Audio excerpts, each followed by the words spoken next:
Man, that new Saints Row game seems to be going down well, doesn't it?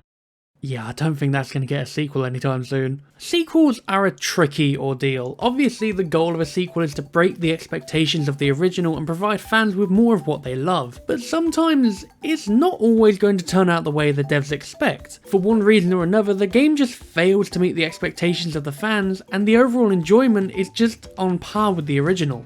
Now, that's not to say that all sequels that perform badly are bad. A lot of sequels are actually pretty good. But sometimes they either fail to retrace the steps of what made the original so great, or they're just too similar to merit any praise.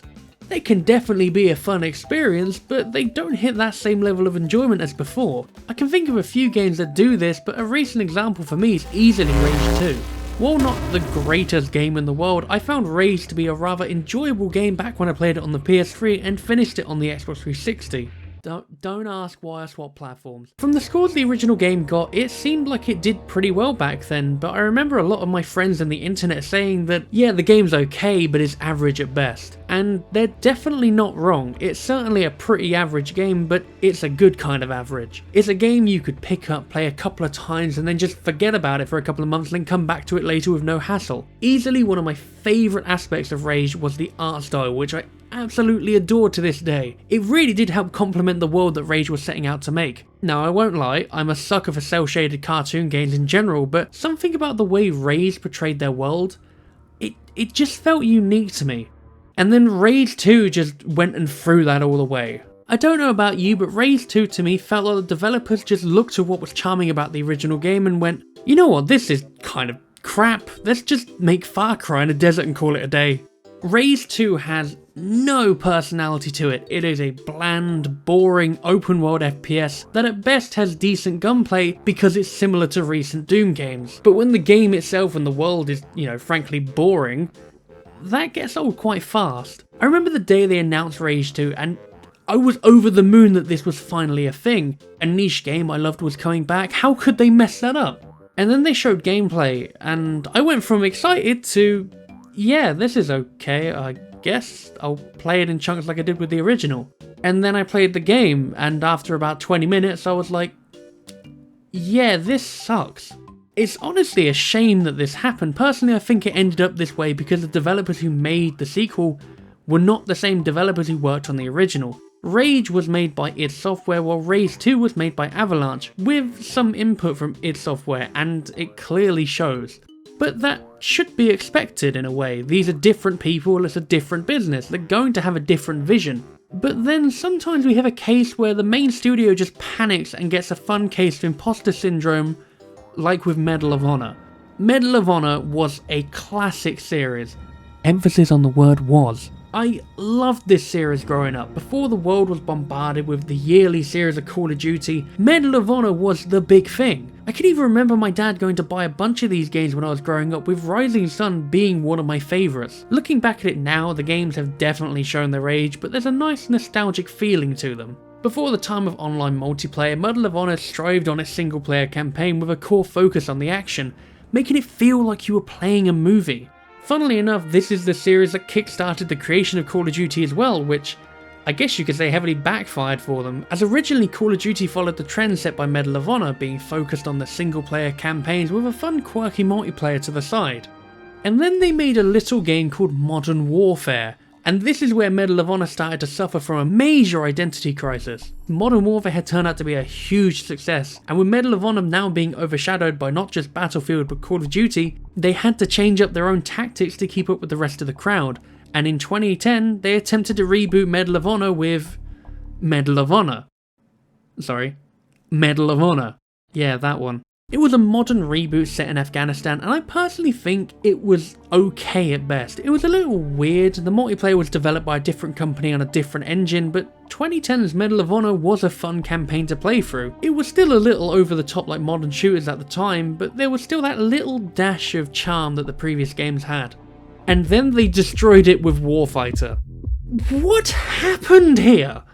Look, this honestly just looks like Battlefield. No, seriously, if you told me this was an early showcase for Battlefield 3, I would believe you. At a glance, I can't tell these games apart. This was the game where Medal of Honor lost its identity completely. It was generic, it was boring, and the plot was just frankly stupid. You make a million promises, get Bella's hopes up, we start making plans, and then you start taking calls in the other room and you disappear. Man, you remember that bit in Medal of Honor that kind of felt like Saving Private Ryan? And now it feels like I'm watching an episode of EastEnders. It's a weird turn. I clearly wasn't the only one thinking this was an average game at best, because when the reviews came in, they weren't great, and due to the poor sales, EA just shelved Medal of Honor entirely, with no hope of a sequel or a reboot until 8 years later with the VR title Medal of Honor Above and Beyond by Respawn, which did okay, I guess. It was kind of generic for a VR title. Why the hell is this 200 gig? While Warfighter definitely killed itself from imposter syndrome, it is nothing compared to the circus act that came from Alone in the Dark.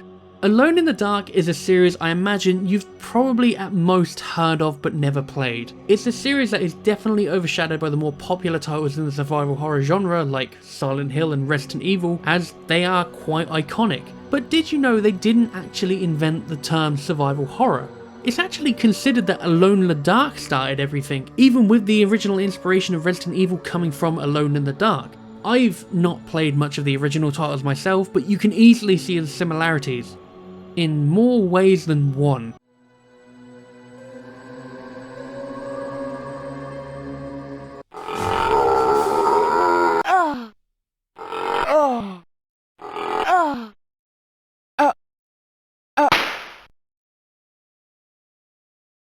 Right, I've got to stop and ask, what the hell is that?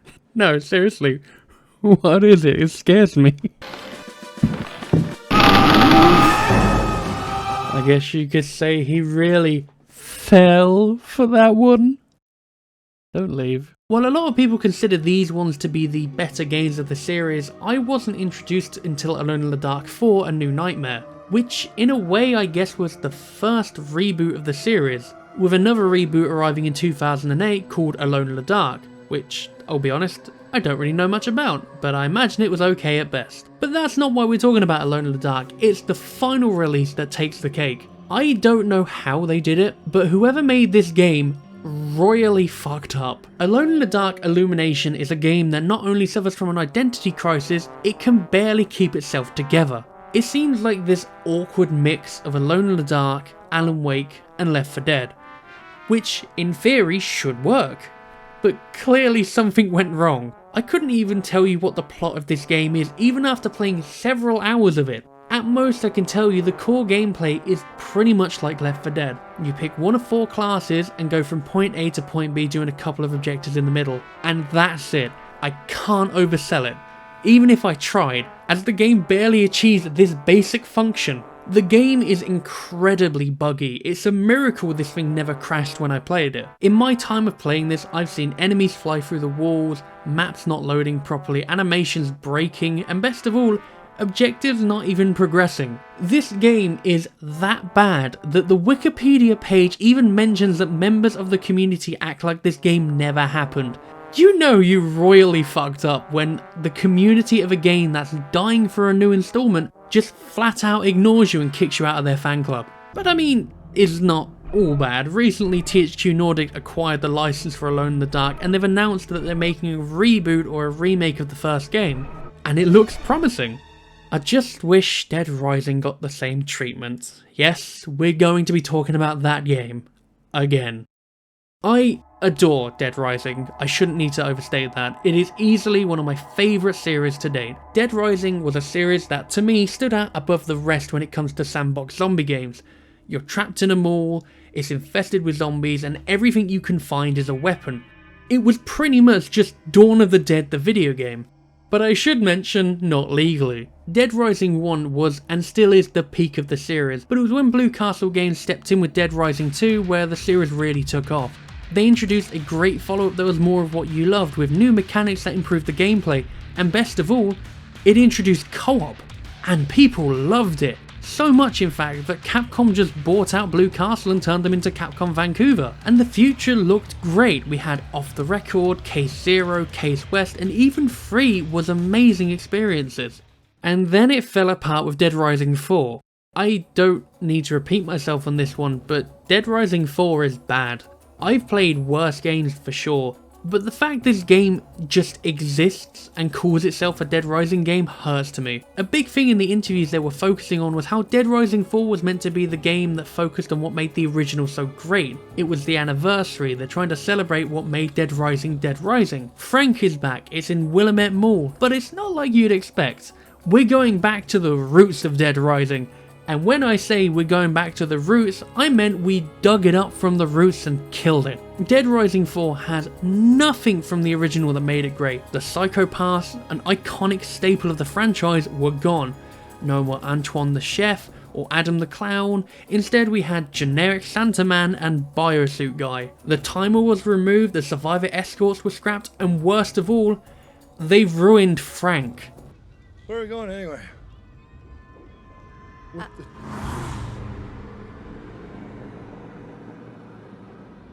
Just hear me out. You said we were gonna go play mini golf. Respectfully, Professor, I can't actually believe you fell for that. I love mini golf. Man, remember that time where Frank said he covered mini golf? Wasn't that iconic, guys? Wasn't that like the best line in the video game? Don't boo me when you know I'm right. Dead Rising 4 was a prime example of how you kill a series dead in its tracks. There is no redeemable remark to this game. It can't even be enjoyed with friends because they removed the cult from the main game and added it to a shitty mode that died on arrival. The worst part about the majority of this is that the devs aren't even to blame here. It's the higher-ups in Capcom Vancouver and Capcom.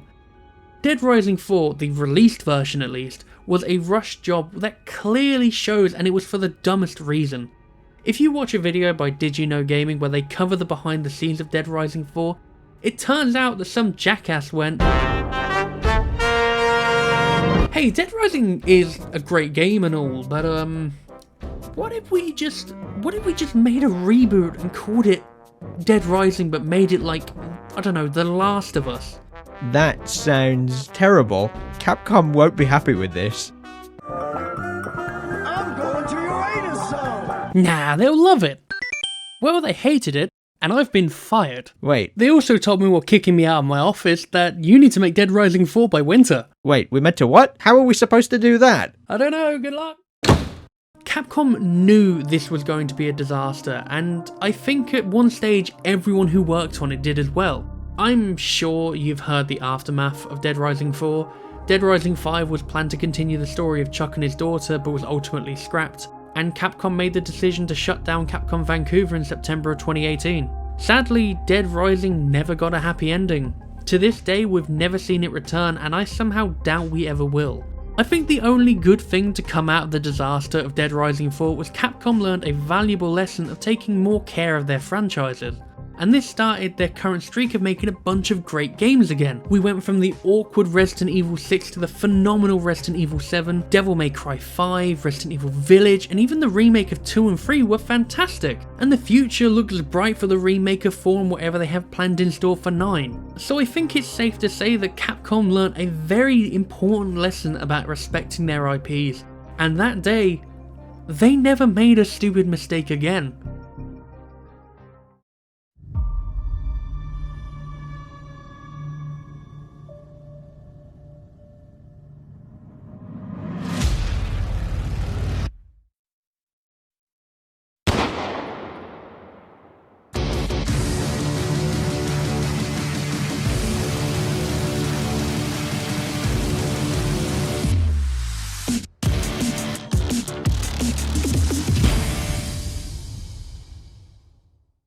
What the fuck was that?